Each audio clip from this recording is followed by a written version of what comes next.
አንዳንድ ሰው አለ በጣም የሚገርም የሚደንቅ የማቴማቲክስ እና የፊዚክስ እውቀት ያለው ነገር ግን ሰዎችን ፖዚቲቭሊ ኢንፍሉዌንስ ማድረግ ሰዎችን ኮንቪንስ አድርጎ ፖዚቲቭ ተጽዕኖ ሰዎች ላይ የማሳደር ስኪል የሚጎድለው ሰው አለ።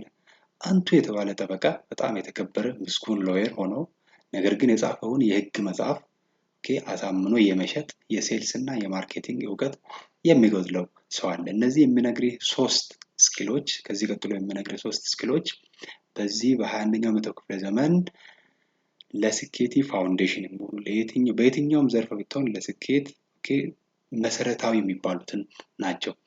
አብረን ቆይ አልቪን ቶፍለር የተባለ ሰው ባለው አባባል ፕሮግራማችንን እንጀምር። በ21ኛው መቶ ክፍለ ዘመን ያልተማሩ የሚባሉ ሰዎች ማንበብና መጻፍ የማይችሉ ሳይሆኑ መማር የተማሩትን መተው እና ድጋሚ መማር የማይችሉ ናቸው ብሏል።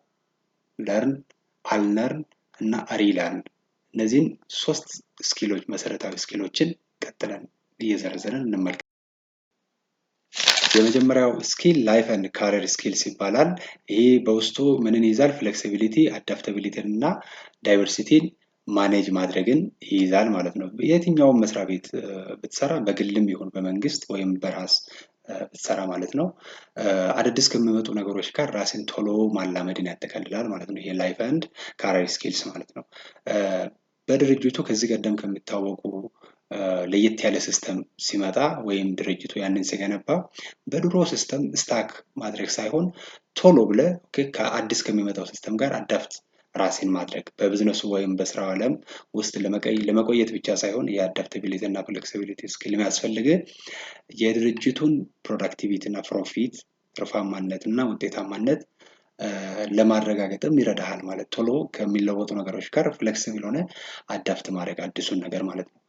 ሌላኛው ኢኒሺዬቲቮችን ብቻውን መፍጠር የሚችል ሰው በጣም ይፈልጋል በየትኛውም ድርጅት በግልም በመንግስትም ማለት ነው። በግልም በመንግስትም ይህ ማለት ለምሳሌ የአንድ ድርጅት የአካውንቲንግ እና ፋይናንስ ዲፓርትመንት ኃላፊ ወይም ኮኦርዲኔተር ብትሆን ገና ሲኦ አድርግ ብሎ እስኪያዝ መጠበቅ ሳይሆን ከላይ ትዕዛዝ ከመጠበቅ ባለው የመስሪያ ቤቱ አሰራር የኃላፊነት ተዋረድ ወይም ስትራክቸር ተጠቅመ በራሴ ሰልፍ ዳይሬክትድ የሆነ ኢኒሺዬቲቮችን መውሰድን ያጠቃልላል ማለት ነው። ሁለተኛው ስኪል ኢንፎርሜሽን ሚዲያ ኤንድ ቴክኖሎጂካል ስኪል ይባላል። ኢንፎርሜሽን ሚዲያ ኤንድ ቴክኖሎጂካል ስኪል አሁንም በመንግስት መስሪያ ቤትም ስራ ሰልፍ ኤምፕሎይድም ሆን ወይም ኢንተርፕረነርም ሆን እነዚህ ስኪሎች በጣም ያስፈልጋሉ። ቴክኖሎጂ ነክ የሆኑ ስኪሎች ይሄ ማለት በጠቅላላው ቴክኖሎጂካል ሊትሬሲ ይባላል።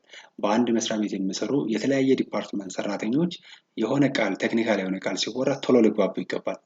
ቶሎ ተግባብቶ ወደ ስራ ሊገቡ ምን ማለት ነው የሚለው ሌላ እያንዳንዱን እዛው ያሉ ዲፓርትመንት ያሉ ሰዎችን ማብራራት የሚያስፈልግ ሊሆን አይገባም ማለት ነው። የሆነ ቃል ሲወራ ቶሎ መግባባት የሚያስችል ደረጃ ቴክኖሎጂካል ሊትሬሲ ሊኖር ይገባል ማለት ነው። በእርግጥ የትኛውም ካምፓኒ የአይቲ ዲፓርትመንት ይኖራል ተብሎ ይጠበቃል። የአይቲ ዲፓርትመንት ቢኖርም እያንዳንዱ ዲፓርትመንት ውስጥ ያሉ ሰራተኞች ትንሽ እውቀት ከየዲፓርትመንቱ ሊኖራቸው ይገባል።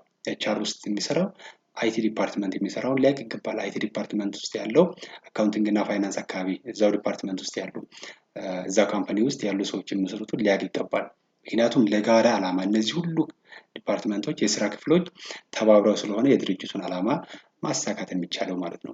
በዚህ በኢንፎርሜሽን ሚዲያ እና ቴክኖሎጂካል ስኪል ሌላኛው ዳታ ሊትሬሲ ነው። ዳታ ሊትሬሲ ማለት ከድርጅቱ ዌብሳይት ይሁን ወይም ሶሻል ሚዲያ የተገኙ መረጃዎችን በትክክል በመሰብሰብ በዘርፍ በማደራጀት እና ያንን በመተንተን ለድርጅቱ ኃላፊዎች ማቅረብ የሚችል ሰው ኢሞኑ በጣም ተፈላጊ ነው።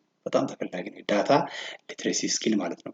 ሶስተኛው ስኪል ለርኒንግ እንደ ኢኖቬሽን ስኪልስ ይባላል። ለርኒንግ እና ኢኖቬሽን ስኪልስ በዚህ ውስጥ ክሪቲካል ቲንኪንግ፣ ፕሮብለም ሶልቪንግ፣ ኮሚኒኬሽን እና የኢኖቬሽን ስኪሎችን ያካትታል። በጣም ነገሮችን ክሪቲካሊ ማየት የሚችል አንድ ውሳኔ ሲወሰን ያሉ ደካማ ጎኖችን እና ጠንካራ ጎኖችን በደንብ አበጥሮ መተንተን የሚችል ችግር የመፍታት ክህሎት ያለው ማለት ችግሮች ሀፕን ሲያደርጉ ወዲያውኑ ተኝቶ ከብዙ ጊዜ በኋላ መጥቶ የሚመጣ መፍትሄ ሳይሆን ችግሮች ካምፓኒዎች ውስጥ ቶሎ ይከሰታሉ እና ሲከሰቱ ቶሎ ሪኮመንድ የሚያደርግ ሶሉሽንን ሪኮመንድ የሚያደርግ ኮሚኒኬሽን ስኪል ደግሞ በጣም ወሳኝ ነው ድርጅቶች ውስጥ። አፍተር ኦል መሸጥ ውስጥ ነው ያሉት። አይዘር ሰርቪስም ይስጡ የሆነ ፕሮዳክትም ያቅርቡ፣ ጉድ ማለት ነው።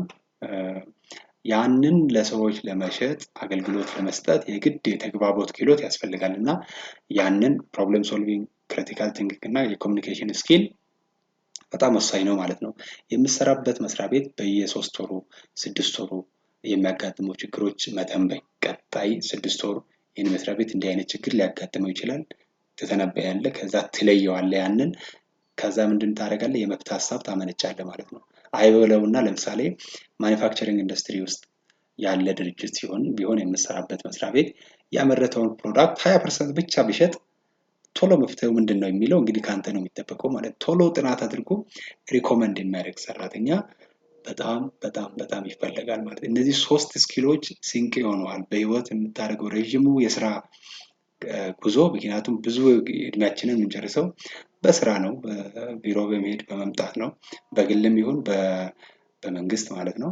ስለዚህ እነዚህ 3 ስኪሎች ሲንቅ የሚሆኑ ናቸው ማለት። ላይፍ ኤንድ ካሪየር ስኪልስ፣ ኢንፎርሜሽን ሚዲያ ኤንድ ቴክኖሎጂካል ስኪልስ እና የመጨረሻው ለርኒንግ ኤንድ አዳዲስ ነገሮችን የመማር እና ኢኖቬሽን ስኪል ናቸው። የሆነ ቁም ነገር አግኝቻለሁ ብለህ ካሰብክ ላይክ እንድታደርግ በአክብሮት እጠይቃለሁ። ሰላም።